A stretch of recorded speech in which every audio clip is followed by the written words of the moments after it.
Okay, awesome. So joining us next are some very special individuals that have made this programming possible. Please welcome our youth who are here to share some of their experiences and thoughts with you all today. Over the last year, we have met with some of these youth who are advocates and leaders of their communities. Some of their concerns, of course, have been the lack of substance use prevention programs, mental health advocacy for peers their age, either in school or in their communities. And so they've committed to bringing events like these to community members like yourself so that we can all take some time to learn and advocate for these resources for younger adults who may not get to receive these kinds of resources in their schools or communities, especially during these trying times. With that, Jennifer, I want to welcome you and everyone else here, so please take it away. Hello to all of you joining us here today and welcome to our youth panel. My name is Jennifer. My pronouns are she, her, and I'm here as an intern with Rise Up and Act. For such an important topic for today's summit, we need to hear about the different perspectives of how substance use can affect all kinds of people, which is why we're going to have our wonderful group of Rise Up participants here today to share. Today, we're going to go over some questions about the impact that substance use has had in each of our panelists' lives. So to start off, can we go around the room and have each one of our panelists introduce yourselves? Hi everyone, good morning once again, or well, still morning. My name is Angel Perez. I'm so happy that everyone here is joining us today. I hope we can learn a lot today. Hi, good morning everyone. My name is Ana Viles and thank you for taking the time out of your day, especially on a Saturday, to learn about this issue. And I really do hope that you can take something away from this summit. Hey everyone, my name is Anna Sol and thank you so much for being here. Hello everyone, my name is Ramon Oliva. Thanks for joining us today. I hope we can all learn something from this recurring issue.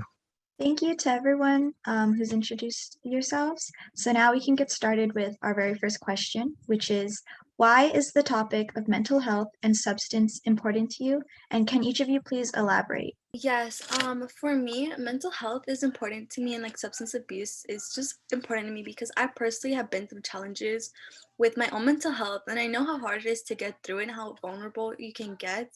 Like I said before, my own family has had many addiction problems, and seeing them go through this has been a struggle because I've seen see their want to quit, but it's very hard for them to actually get to that stage, which is why I'm here today to try to help people and understand that substance addiction is serious and it deserves a lot more of our attention. Thank you so much for sharing, Anna. I think for me, mental health and substance is often stigmatized in my family. I kind of shared a little bit during our workshop today with Rana. To kind of elaborate a little bit more, we always, I always say this, that the COVID-19 pandemic has really brought us, more attention of our mental health, especially the way we cope with stress. And with my family, feeling stressed is like a sign of weakness or a quote unquote sign of craziness. It was not productive, and it's always just harmful to me to know that I shouldn't feel stressed, or it gives me that idea that feeling stressed is not productive at all. It's just, and so, I've kind of had to overcome that type of thinking to know that we all feel stressed and there's definitely some good ways to cope with it. Definitely, and I felt that during high school. I'm a first generation college student. I'm a second year at Dominguez Hills, and so many of my experiences will not relate to my family. So I really had to kind of, know how to cope with it. Really build a support system with my friends and family members. In terms of substance, I've mentioned that my family would always dictate that, if you consume substances, you're a bad person or you're a bad influence to your community. And so hopefully, today we can take away some sources and be better educated on this topic in order to break more stigmas and promote better resources to protect our mental health and our journey with substance use. So the topic of substance use is important to me because I've been told many times that substances can have a feel-good sensation, but I also know that they have a terrible long-term effect. So I just want to know the whole picture before I have a clear view on substance use. The topic of mental health is important to me because younger generations should have resources to help them understand healthy ways to cope, healthy ways to handle stress, and how to talk about their feelings without feeling scared or embarrassed. Substance use has had bad stigma around it, and instead of feeding into that stigma, I feel that there should be more positive outlooks on safe ways to consume certain substances. Thank you. You all gave really insightful and wonderful responses. So now we're going to start with our second question. which is, can each of you please share some of your own experiences and or situations where you have been met with in social situations with other peers in regards to substance use? I feel like this question is kind of similar. We've had similar experiences, but personally, I've been to parties both in school and family where drinks, especially, have been like the main priority and the main thing that people offer. And there is a lot of pressure to accept the drink. Aside from that, substance addiction, like I said, is a very, difficult topic with me because various members of my family have dealt with addiction. Another story I would like to share aside from my aunt and uncle are my two aunts who are now raising a child who has trouble learning as a result of his mother, my aunt's wife's daughter. I know it can be confusing. Their daughter shared that she consumed drugs while she was pregnant, and it has been difficult seeing how my nephew has to struggle with comprehension as a result of his mother's decisions. And I know that most likely it will get harder for him as he grows up and he develops. I just hope that I can be able to help him through these obstacles because it isn't fair seeing how other people have to suffer consequences because one can truly comprehend how difficult and how delicate this thing is and how to be safer while consuming. Thank you, Anna. So I've mentioned before that my family members used to smoke. They, drink, especially at parties, but they're not always aware of the consequences of it, both positive and negative. Most of my family members did quit because they just associate, consuming substance with a life of misery. They like to use my uncle for an example. So I have an uncle from my dad's side who currently lives in Tijuana, and he is going through a difficult journey with substance use. He has going through addiction and abuse. He was for a couple of months in rehabilitation in Mexico, but he decided to escape from it, and the center did not want him back because they saw that because he wasn't willing to help himself, they can't help him at all, which is kind of a little bit upsetting to hear about it because, he needs that support in order to overcome this difficult journey. And right now he's trying to make a living. He lives in the poorest sectors in the poorest communities of Tijuana. He spends his time building houses in order to make money, but constantly my grandparents have to visit him and give him food and other resources in order to survive.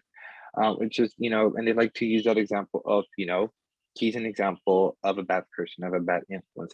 But I know that because my uncle didn't have the proper knowledge or support about substances, that he could have navigated this life a little bit more better. And that's why this one of the few reasons why I joined Rise Up is to gain that education that I can then pass it on to my family members and to my community.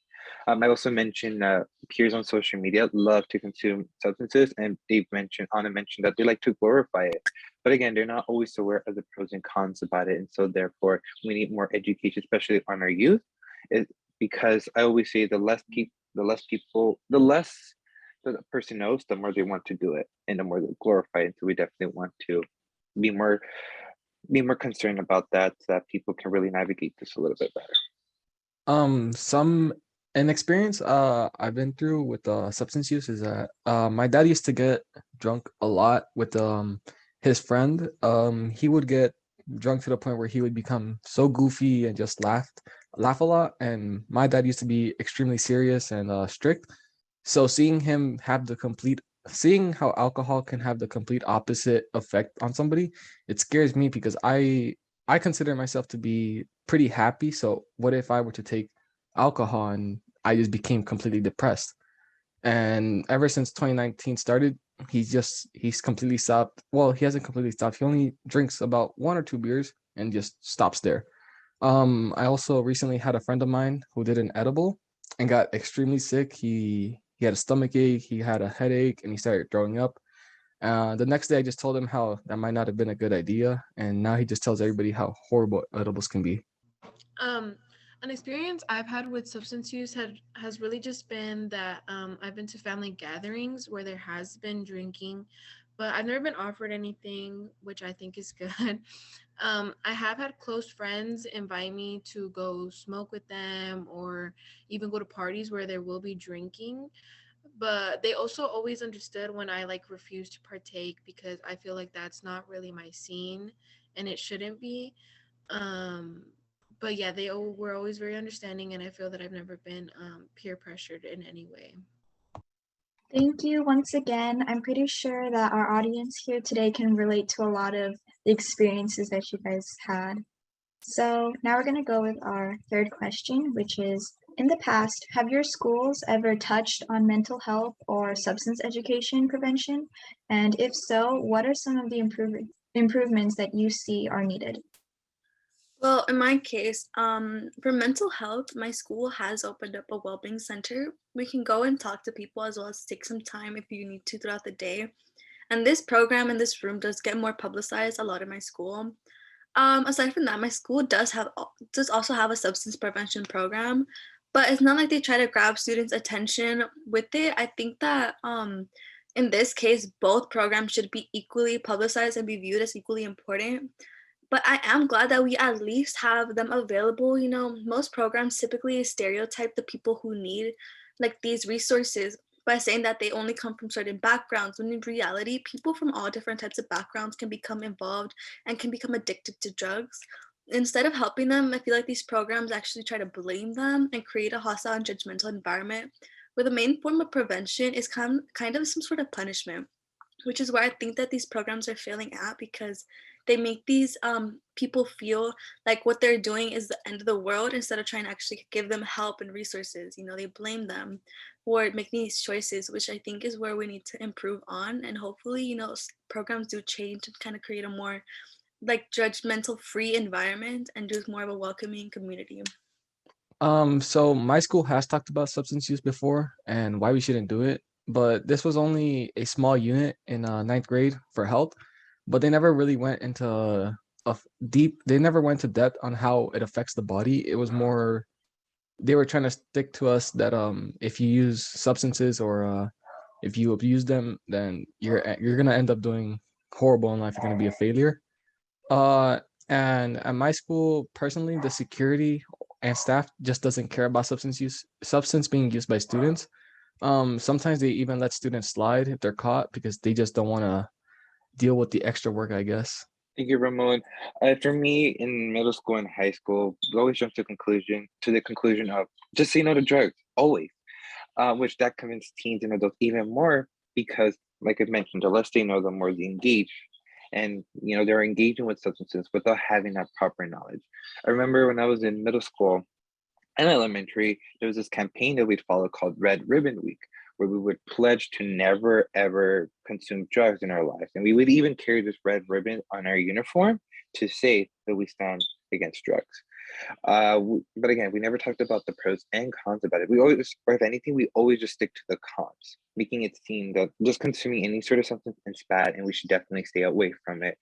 It was definitely limited in high school, the topic of substance. I think that mental health is definitely very well touched in high school. So I remember growing up with the therapist when I was younger, and then when I was in high school, I really had to navigate better my stress and my experience in high school because I just carried so much pressure. And I had this amazing counselor. Her name is Miss Resney, and she just really helped me understand what are some good ways to cope with it.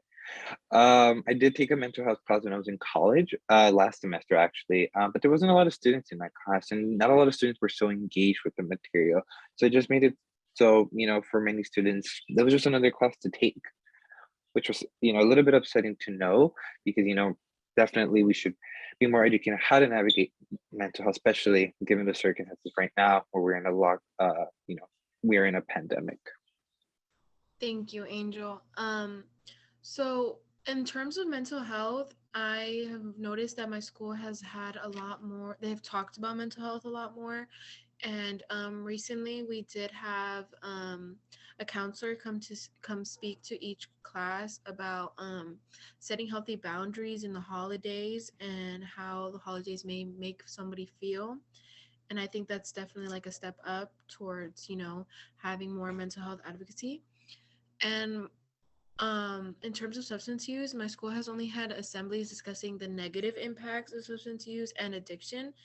And also, like Angel mentioned, my school, starting as early as elementary, we had to participate in Red Ribbon Week, and they would have us make pledges to, just stay drug free and stay away from drugs. And it was like these promises that we had to make. and it was almost like forceful. And I also feel that my school is more focused on discipline against substance use. For example, if they catch somebody smoking in the bathroom, they talk about the consequences, such as like being sent to a disciplinary school. And I feel that if they're noticing that that's a problem occurring in our school, then they should educate us more on the topic instead of just, don't do it, stay drug free. And, I hope that that is something that could happen in the near future. Thank you for your responses. I have to agree with a lot of you on how schools don't really like talk about the correct way to address substance use. So now we're going to go to our final question, which is, how does knowing moderation and the knowledge of substances change your view on substance use? I think for me, it relieves me to know that there is another option because, like I mentioned, I come from a family who conditions usually something to something bad, and there's no way of getting out of it. But it relieves me to know that we can be safe and have some moderation and practice harm reduction strategies along our journeys. In this way, people can feel more confident to try substance and have a box of tools that can guide their journey. Okay, thank you so much, Miguel. So this wraps up our youth panel on substance use. Thank you once again to each one of the Rise Up and Act panelists for sharing their personal experiences with substance use and mental health. Can we get a round of applause in the chat with the little emojis?